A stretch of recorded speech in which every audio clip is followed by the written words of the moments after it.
In many quarters, there is a desperate need in America today, in America this week, for a healthy dose of religious humility. There are too many people getting too much face time on television who claim exalted status for Christianity and who are demeaning other faith traditions, particularly that of Islam. And my friends, this has got to stop. The trigger for this latest wave of intolerance is media coverage, many of you have seen it, about a plan to build a Muslim community center 2 blocks from Ground Zero. The center will have a mosque, an auditorium, and a pool. It is modeled after YMCAs and Jewish community centers all across the country. For all I know, it's got locker rooms and childcare. Now, to be very clear here, reasonable, faithful, caring people can disagree about how they feel about this facility being built so close to Ground Zero. But that does not justify the wave of fear and suspicion that has washed over this country over the last 10 days. The media are now calling this a wave of Islamophobia that is sweeping across America. I saw a story this week on CNN about a minister in Gainesville, Florida, who has declared September 11th of this year Burn the Quran Day. Thank you for your reaction. That was mine. This guy is a minister at a non-denominational church called the Dove World Outreach Center. He said all kinds of disparaging, insulting, inaccurate things about Islam that I'm not going to repeat from this pulpit. His message is about hate and fear, and I can assure you there is nothing in the Gospels, there is nothing in the teaching of Jesus Christ that says anything about burning the holy texts of other traditions. It is not there. The proposed burning of the Quran is obscene. It is not the work of peace. It is not the work of understanding. It is not the work of building bridges. It is insanity. Now, the good news is there are a lot of groups, a lot of churches, even the National Association of Evangelicals, who are condemning this action and urging the church to cancel their event. A conversation about God demands grace and openness, a willingness to learn, to have our own ideas challenged, our convictions questioned.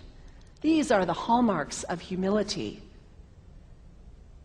When I was in seminary, I read from someone whose name is lost to me now, when you speak of God, your voice should shake a little. You know, Jesus had no time for religious know-it-alls. He saved some of his harshest criticism for church leaders, for the Pharisees, the religious leaders who were so certain about who was out and who was in, who was holy and unholy, clean and unclean. Jesus was forever taking all this religious certainty and turning it on its head. And we can only imagine what Jesus would have said about Pastor Terry Jones and his Burn the Quran campaign. I think he would say, this has got to stop. Followers of Islam believe that the Quran is a collection of revelations received by the Prophet Muhammad from God about 1400 years ago.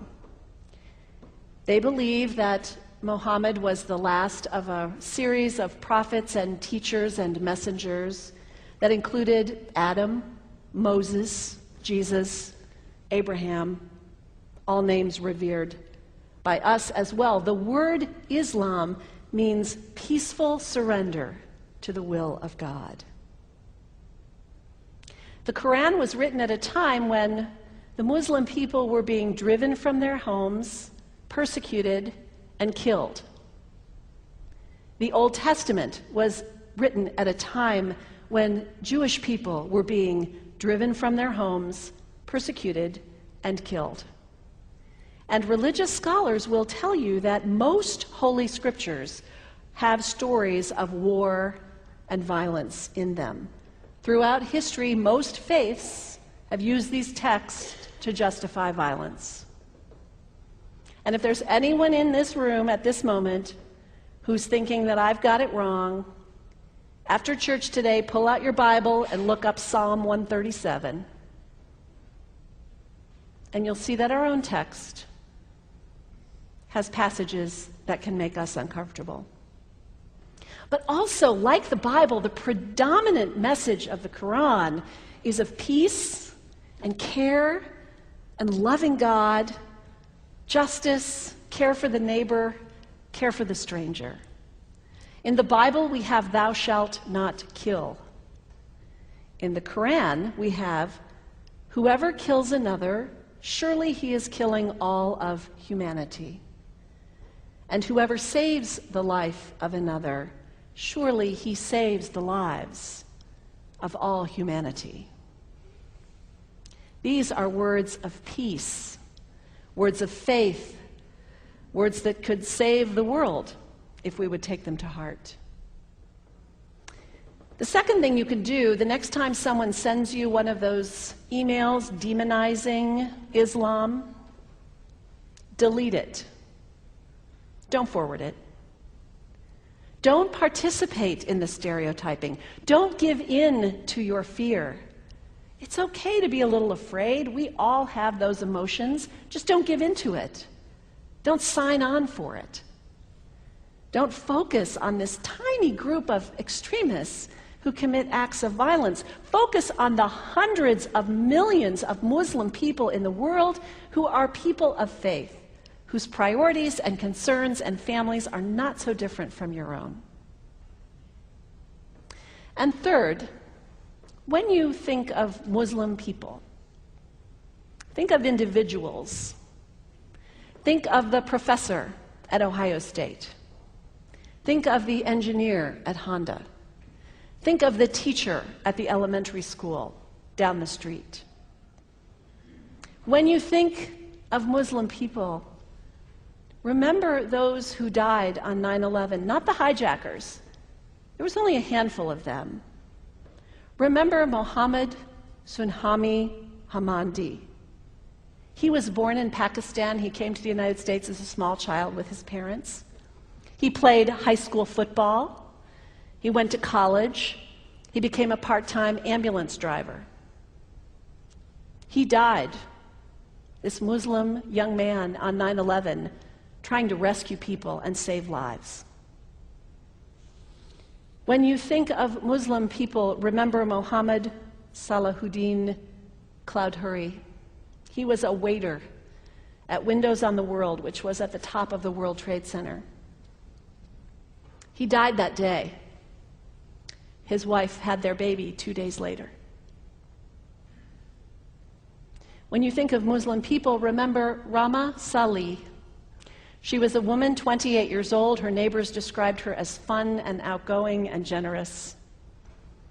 And she died on American Airlines Flight 11, 7 months pregnant with her first child. Remember the founder of the Islamic Circle of North America, who worked in the World Trade Center and also died on September 11th.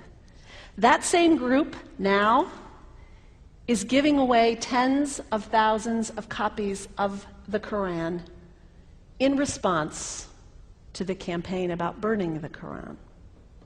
In the language of their own tradition, they are spreading words of faith and peace and hope.